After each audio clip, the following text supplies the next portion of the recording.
फिर्यादी अभिषेक लिपारे आणि संशयित प्रकाश मेहतर, प्रिया मेहतर यांची बऱ्याच वर्षांपासून ओळख होती.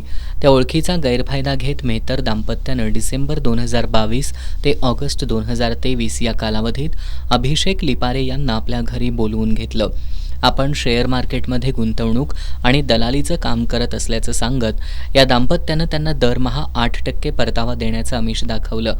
आकर्षक आणि जादा परताव्याच्या आश्वासनामुळं लिपारे यांचा त्यांच्यावर विश्वास बसला. यानंतर मेहतर दाम्पत्यानं अभिषेक लिपारे यांच्याकडून 12,43,000 रुपये गुंतवणुकीसाठी घेतले.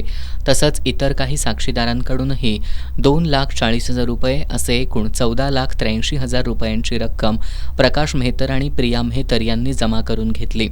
मात्र ठरल्याप्रमाणे कोणताही परतावा न देता दोघांनी लिपारे आणि इतरांची फसवणूक केली.